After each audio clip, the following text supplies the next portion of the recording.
there mga karpahon, good morning to you all. How are you?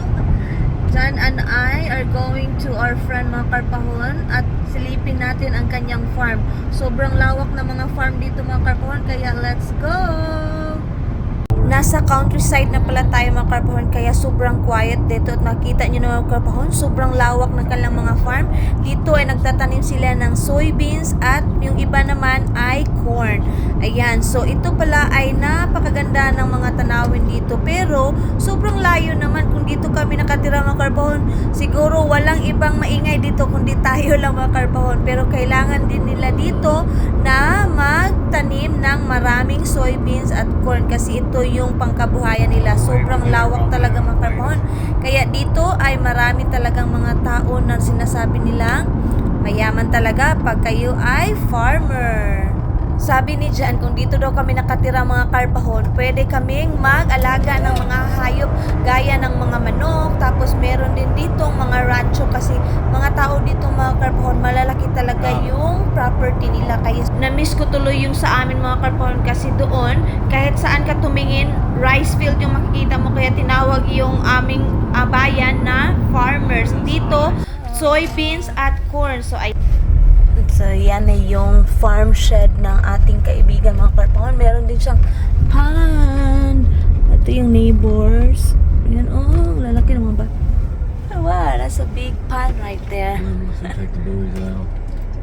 So, ayan, nakarating na tayo sa kanyang farm mga karpahon. At ito yung mga machine. Ayan mga karpahon, oh. So, meron din siya ditong pond. Sobrang laki ng pan niya mga karpahon. Minsan may mga mga ducks. Doon naman yung kanyang mga taniman. So sobrang laki ng kanyang farm dito mga karpahon. Ganito sila dito pumupunta sa kanilang farm at lalo na pag summer.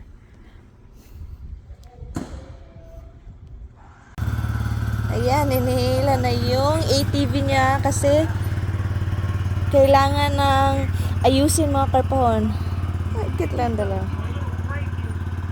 Parang naglalaro lang sila mga karpahon, oh. Yan, ang dami niya ditong mga so andito yung kanyang boat race. Ay, ang ganda ng boat mga karpahon, oh. Yan yung ginagamit nila last time nung nag-racing sila ng boat. Yan, meron ding malaking dinosaur. At ito yung mga sasakyan niya. Ayan mga karpahon. Pa na sasakyan dito mga karpahon. Ayan, nakita na natin ng personal ang kanyang boat race mga karpahon. Yan, meron din ditong camping truck. Or, yan. So, ito yung ginagamit lang mga karpahon nung nag-racing sila. Dalawa to eh. Andun din yung isa mga karpahon. Ayan, oh. Wow. Ito, ang bilis nitong tumakbo mga karpahon sa lake. Lake lang dito kasi walang dagat dito mga karpahon eh. Yan, may malaki din siyang ano ba yung mga karpahon? Backhoe?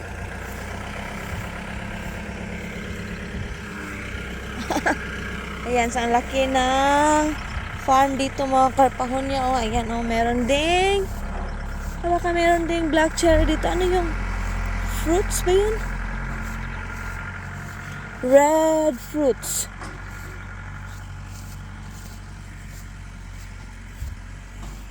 Oh, yala. Makakain kaya ito mga karpahon. Ayun, oh. Ano kaya ito, oh? Uy, juicy siya. Ayan, oh. Ayan, may blackberries dito mga karpahon. Ayun, oh. Ang liliit ng mga blackberries. Ganito pala sa farm mga karpahon, oh. Ala, ang dami dito, oh. Yan.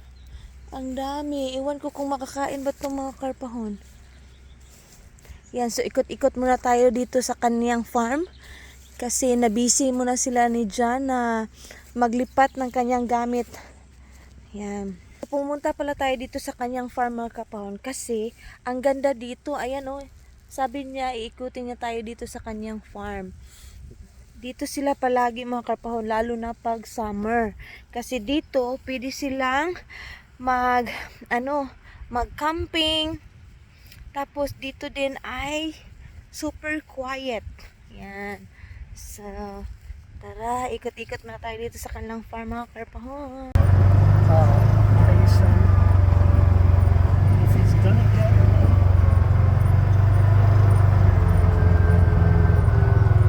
That's it over here. Oh yeah, that's it over there. And drain all the way into the pond. Or into the creek. Yeah. What drainage do you put into the creek? I mean, under that gravel. Yeah. Corrugated pipe? Yeah, I think so. Corrugated plastic? So hang on, here's bridge number 1. Oh, cool. Very cool. Cool? Cool, yeah. Very It's a cool. steep climb here. Very cool. Like, Here's where the treehouse is going to be. Right up the here, tree house. hugging these trees. And so, if you want, let's go ahead and try and go down this other path. You could get a lot of stuff. Branches. Yeah. Especially because this doesn't have a windshield. And it's a little bumpy. So this is all new trail. You know, he cut this for us.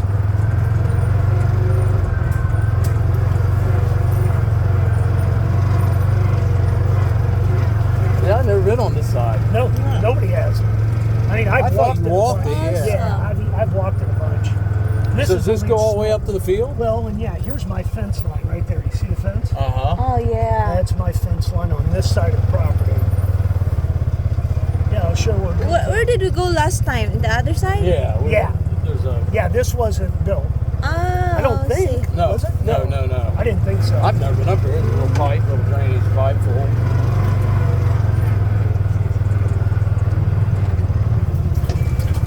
Oh, this is more woods and Yeah, grass. it's all very So undeveloped. now you know what Kircher's been doing with his life. Yeah.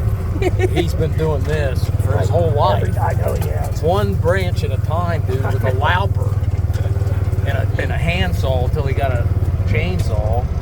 So here's bridge number 2. Oh, cool. Very good. cool. I didn't know you were coming up this way. Surprise, surprise.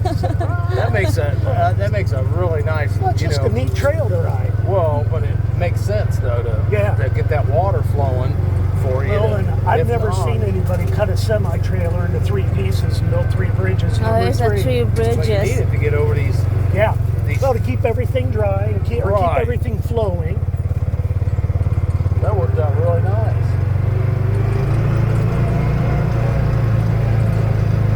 So who had the semis, the flatbeds? Shug.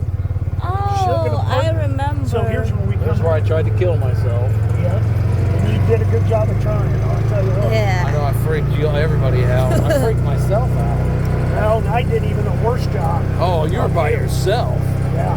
I was unconscious for an hour and a half. I was like on, what's that called? Adrenaline. I'd start to pick the thing up by myself. I hurt my back worse by trying to pick the thing up. Soybeans, babe. Oh, you planted already a soybeans. Yeah, they're already looking. Oh, wow. And it goes all the way to the tree line, right?